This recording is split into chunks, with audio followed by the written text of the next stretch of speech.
Hola, amigos. Hoy vamos a hablar de novela histórica, porque estamos con un escritor, Luis Zueco. Bienvenido, Luis. ¿Cómo estás? Hola Adolfo, muy bien, muchas gracias por invitarme. Bueno, enhorabuena por la publicación en Ediciones B de tu libro, El mapa de un mundo nuevo. ¿Qué has contado en esta novela? Bueno, la novela quiere contar varios temas. El primero de todos, que es porque le nace la novela, es la importancia de los viajes en la historia de la humanidad, la importancia de los viajes, la importancia de los mapas, y luego la novela que se circunscribe en un periodo histórico que es el final del reinado de Isabel la Católica.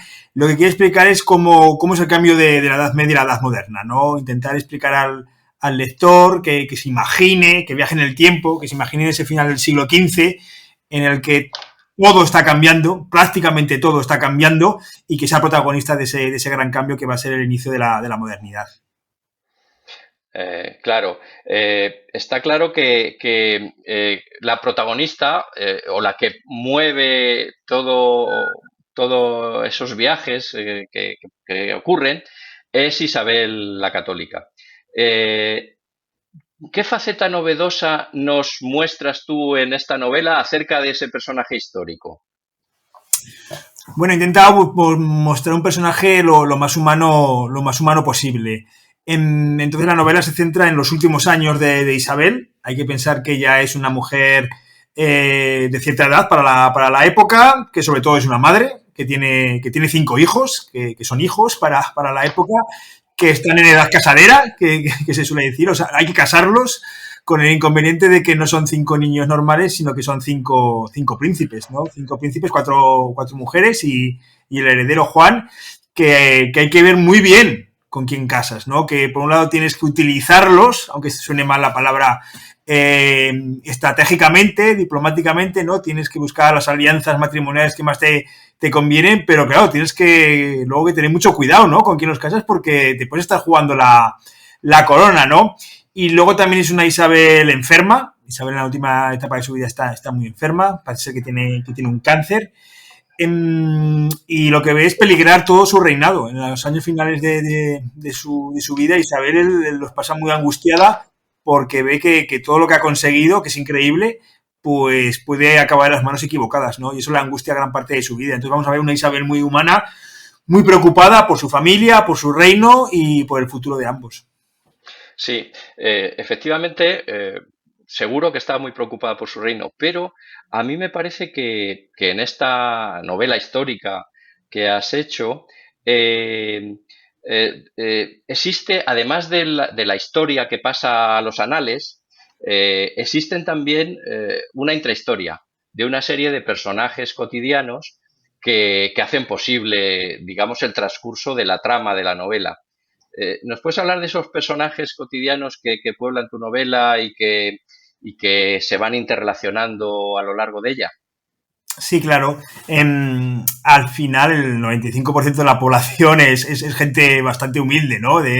Desde mercaderes, artesanos, a cultivadores de la seda, que aparecen también en la novela, mucho mercader de todo tipo de objetos, banqueros. Estamos en una época donde ya hay muchos banqueros, trovadores, bufones. O sea, tiene que haber. La verdad es que es un variopinto grupo de personajes de la época, marinos, por supuesto, cartógrafos, que son los que realmente nos van a contar qué está sucediendo, ¿no? Al final, los reyes son protagonistas, pero les toca vivir un momento de cambio y realmente los personajes que lo mueven son el pueblo.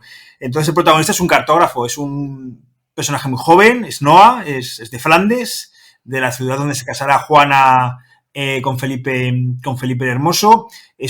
Quiere ser un viajero, mejor dicho, quiere ser un viajero, quiere conocer mundo, como todo personaje de su edad, ¿no? Como todo chaval joven en el siglo XXI o en el siglo XV. Y claro, al viajar, pues te pasan cosas, ¿no? Te engañan, obviamente, las primeras veces, te vuelven a engañar, bueno, te enamoras, conoces ciudades que no esperabas y te quieres quedar en ellas, más tiempo del que seguramente deberías, ¿no?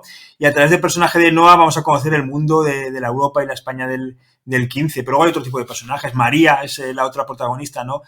María es una mujer vasca hija de balleneros, lleva mucho la sangre de balleneros vascos en las venas. No puede ser cazadora de ballenas porque estamos en el siglo XV y las mujeres se circunscriben a unas determinadas opciones en lo que sería su vida, pero va a luchar, ¿no? Va a luchar mucho y va a ser la que lleve quizás la parte más, pues más arriesgada, más sombría de la novela, porque ella durante gran parte de la trama va a buscar venganza y la va a llevar hasta sus últimas consecuencias. Oye, volviendo a la reina Isabel, ella fue una gran impulsora en los últimos años de su vida, coincidieron además con los viajes del descubrimiento, ¿no? Y dices que ella estaba muy preocupada de sus hijos y de su reino, pero también da la sensación de que estaba muy preocupada de ampliar, de ampliar su territorio. ¿Tú piensas que Isabel se la puede considerar una visionaria que puso las bases de la creación del Imperio Español, es decir, la que impulsó, la artífice impulsora de lo que luego fue pues el Imperio Español, bajo el cual no se ponía el sol, ¿no? Claro, sin duda, sin duda. Hay que tener que. Es el personaje bisagra, junto con Fernando, son los artífices, como tú bien dices, de sentar las bases. Tú piensas que cuando ella es una niña, existe Castilla y Aragón. Son coronas independientes muy difíciles de unir. Hay que tener en cuenta que la unión se había intentado varias veces y había sido siempre un desastre, un desastre. Falta por conquistar Granada, tienes a Portugal, que es una potencia ascendiente, que es un peligro, ¿no? Y que quiere influir mucho en la política castellana. Isabel, a través de multitud de peripecias, ¿no? Y eventos, va a formar una gran corona, ¿no? Una corona dinástica, ¿no? Con la de los Trastámara, ¿no? Hay que tener en cuenta que los reyes católicos son primos. Juan, su hijo es Juan de Trastámara y Trastámara. Entonces va a crear un reino moderno. Un reino moderno, lo dota de elementos modernos, un reino más centralizado, con más funcionarios, un reino más fuerte, que es el embrión de lo que luego será el Imperio Español. Claro, el Imperio no nace con ella, pero claro, es que sienta todas las bases. O sea, es imposible sin ella, ¿no? Yo creo que es el personaje más importante, porque tanto Carlos como Felipe II, pues heredan de su abuela y de su bisabuela, heredan todo ya hecho, ¿no? Preparado ya para poder utilizarlo, ¿no? Sin Isabel no se puede entender lo que va a ocurrir en España en el siglo XVI y en el XVII. Sí. Me has dicho que uno de los personajes es un cartógrafo. Los cartógrafos son los notarios del territorio. Y sobre todo durante la época del descubrimiento de América, un territorio de cara al Reino de España no existía si no estaba dibujado en un mapa, si no estaba fielmente reflejado en un mapa. De manera que a lo largo del descubrimiento vamos viendo cómo los cartógrafos van incorporando terreno al Reino de España, pero oficialmente la forma de reconocerlo era a través de los mapas. Y por eso pues sabíamos que había por allí una geografía en la que había ríos, en la que había riqueza, en la que había un territorio que pasaba a ser español. Entonces, a mí me gustaría preguntarte qué importancia adquieren los mapas los mapas y la información que dan los mapas en esta historia envuelta en luchas de poder, indudablemente. Bueno, los mapas son la clave de todo. La novela empieza con un mapa, que es el del Tratado de Tordesillas. Tú decías claro, que hasta que no se marcan en el mapa los territorios no pertenecen efectivamente, pero es que se marcan territorios que ni siquiera existen, o que ni siquiera conocen, ¿no? La novela empieza con el Tratado de Tordesillas, que, bueno, para quien no lo sepa, pues es ese mapa, ¿no? Una línea, ¿no? De norte a sur que divide el mundo en dos, la mitad para España y la mitad para Portugal, un mundo que no conocen. ¿Sabes? Se reparte en China sin haber estado nunca en China, no saben cómo es China. Se reparte en el mundo sin saber que existe América. O sea, es muy curioso, ¿no? La importancia que tienen los mapas. Es más allá, claro, con la mentalidad del siglo XXI es complicado, ¿no? De explicar esto, ¿no? Pero lo que tú dices, efectivamente, se repartían lo que estaba en el mapa, fuera o no, ¿verdad? Esto es muy importante, ¿no? De entender. Y claro, el lector tiene que hacer ese esfuerzo, ¿no? De imaginarse que está en el siglo XV y tiene que entender cómo funciona la mentalidad de la época, la ciencia de la época, porque hay una ciencia. Puedes decir, no, pero esa ciencia no es correcta. Bueno, pero es que eso no es el quid de la cuestión. El quid de la cuestión es que es la ciencia de la época. Entonces, es la correcta en la época. Entonces, estos mapas son fundamentales y por suerte tuvimos en España grandes cartógrafos, quizás el más conocido que sale en la novela es Juan de la Cosa, con su mapa mundi, que está en el Museo Naval de Madrid, un mapa muy de los más importantes de la historia de la humanidad, o casi el más importante, se puede decir. Además con una trayectoria luego muy curiosa, incluso después de dibujarse. Y la novela vamos a entender la importancia de los mapas, vamos a comprender por qué eran la clave, por qué eran tesoros, por qué se luchaba por ellos, por qué se moría por ellos, por qué había que destruirlos para que no cayeran en manos del enemigo, por qué había tanto espionaje, tanto del lado español como de cualquier otro reino de la época. Cualquier reino de la época que quiera ser una potencia tiene que tener un espionaje el mejor posible, ¿no? Y esto ha sido ahora, en el siglo XXI, y también en el siglo XV. Sí, sí. Pero claro, ahora con el GPS y con la existencia pues no nos imaginamos que en tiempos había territorios ignotos, que eran absolutamente desconocidos y que no se sabía ni siquiera que existían, ¿no?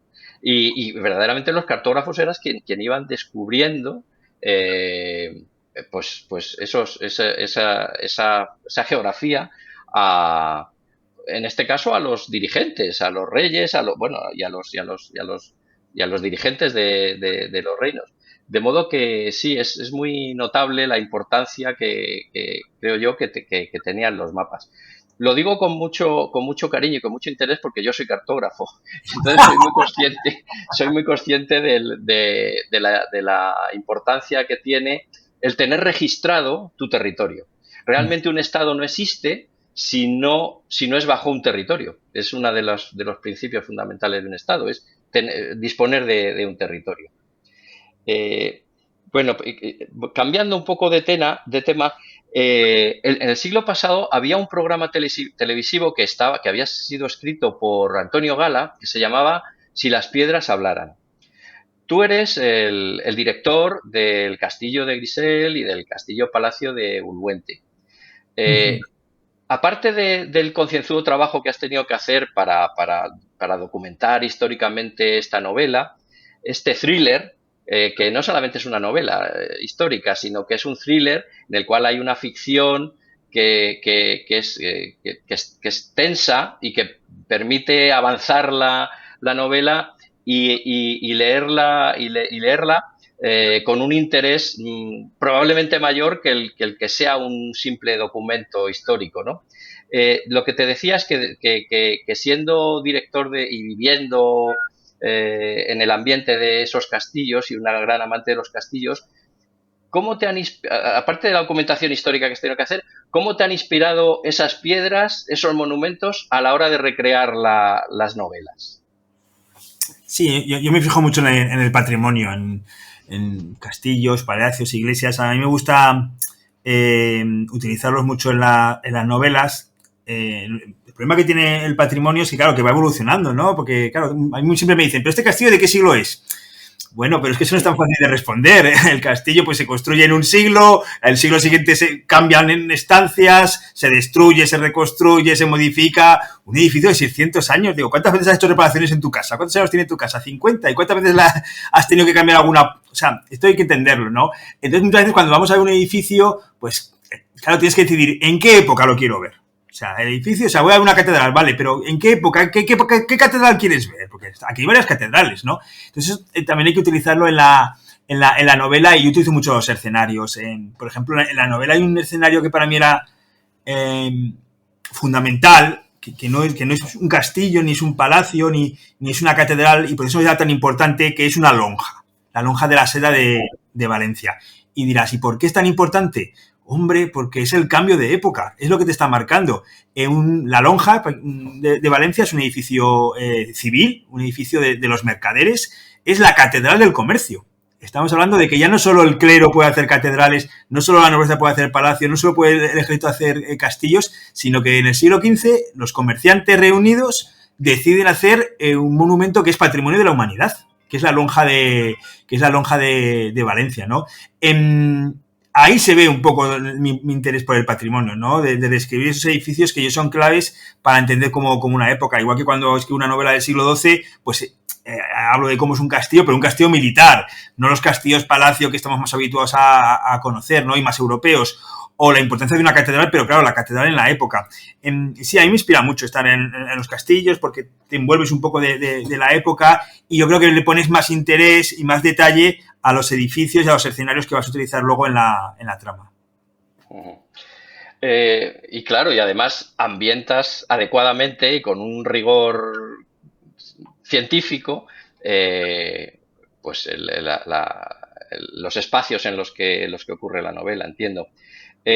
Bueno, tú en tu formación universitaria eres ingeniero por una parte y también eres Sí. licenciado y máster en historia. A mí me llama mucho la atención porque esa doble faceta de ser a la vez un hombre de ciencias y un hombre de letras creo que conforma una forma de ser y una forma de ver el mundo. ¿Qué te ha aportado esa doble faceta a ti a la hora de escribir? Bueno, claro, es muy distinta, obviamente. Claro, yo ante todo, yo soy ingeniero, porque es lo primero que estudié, ¿no? Y he estado trabajando pues bastante tiempo de ingeniero, además en Madrid. De hecho, estuve trabajando en Pinto y luego en Madrid, Anda. de ingeniero, en una empresa de automoción. Mm, entonces, claro, ¿qué es lo que te dota la carrera de ingeniero? Pues yo creo que los ingenieros, sobre todo, lo que hacemos es solucionar problemas, ¿no? Y no tenerle miedo a ningún problema. O sea, no hay un problema que nos dé miedo porque estamos acostumbrados a solucionar problemas y tú dime cuál es el problema y ya intentaré yo solucionarlo de alguna manera. Ya me buscaré la vida, ¿no? Si tengo que... Si es, bueno, tú tranquilo, tú dime qué hay que hacer, ¿no? Que nos ponemos a ello, ¿no? Y tienes una metodología, porque tienes que aplicar esa metodología siempre, ¿no? ¿Esto sirve para una novela? Pues por supuesto que sirve. Anda que no tienes problemas a la hora de cuando estás construyendo una novela y anda que no tienes que tener una metodología porque son novelas complejas, con muchos temas, con subtramas, son como toda una serie de engranajes que luego tienen que ajustar todos, ¿no? Entonces, yo creo que ahí sí que se nota la faceta de ingeniero y si tengo que sacar pues eso, un palacio, un edificio y no lo tengo, pues no te preocupes, ya voy, lo conozco, lo estudio, lo dibujo. Esta novela no, pero por ejemplo había una novela en la que aparecían muchas máquinas y yo me las dibujé todas. Digo, voy a intentar entender la máquina porque si quiero explicarlas son máquinas complejas. Digo, yo me las voy a dibujar, máquinas de la época, me las voy a dibujar y luego así voy a intentar explicárselo al lector, ¿no? Viendo la dificultad que implicaba.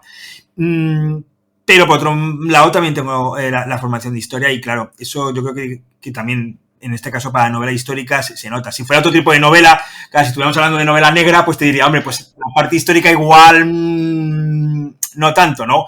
Pero claro, yo es que realmente hice la carrera de historia porque quería escribir novela histórica. O sea, no porque quisiera ser historiador, ni, o Claro, sea, claro. mi interés era escribir novela histórica. Entonces, esa carrera sí que está muy pensada para mi trabajo de ahora.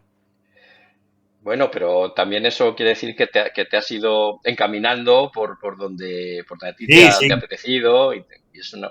Y es verdad que tienes una dilatada carrera de escritor. Tienes una trilogía medieval compuesta por el castillo, el monasterio y la ciudad, y tienes una bilogía que es el tablero de la reina y el mapa de un mundo nuevo, cuya protagonista es esta Isabel de Castilla, el libro del que estamos hablando. ¿Qué nos deparará en el futuro? Me voy a inventar el palabra, una monología que se convierta en una exitosa gran novela. Pues todavía no te puedo responder, porque no, es que estoy trabajando en dos tramas distintas. Sí. Eh, una que sería autoconclusiva, que sería seguramente en el siglo XVII, y otra que sí que puede que fueran dos novelas en el a final del XVIII. Entonces, en Navidad me he propuesto decidirme por cuál de las dos tomo la decisión, ¿no? Entonces, estos días estoy como dándole vueltas, pensando, hablando con mi editora, pero o sea, mi regalo de Reyes tiene que ser elegir por cuál de las dos me pongo y así, pues en enero ya ponerme a trabajar en ella. Ya encaminarse y a ponerse al trajín, ¿no? Sí, sí. Bueno, muchísimas gracias, Luis, por contribuir con tu novela El mapa de un mundo nuevo a entender mejor una etapa tan trascendental como tú has dicho, el paso de la Edad Media a la modernidad, una etapa tan trascendental de nuestra historia. De manera que muchísimas gracias por habernos contado y contribuido a ese conocimiento. Muchas gracias, Luis. Nada, muchas gracias a ti, Adolfo. Hemos sabido que es cartógrafo, me ha hecho ilusión, o sea que muchísimas gracias por la entrevista y espero que disfrutéis todos de la novela. Bueno, gracias de nuevo, Luis, y a vosotros os espero en otra ocasión. Mi nombre es Adolfo Pérez y adiós.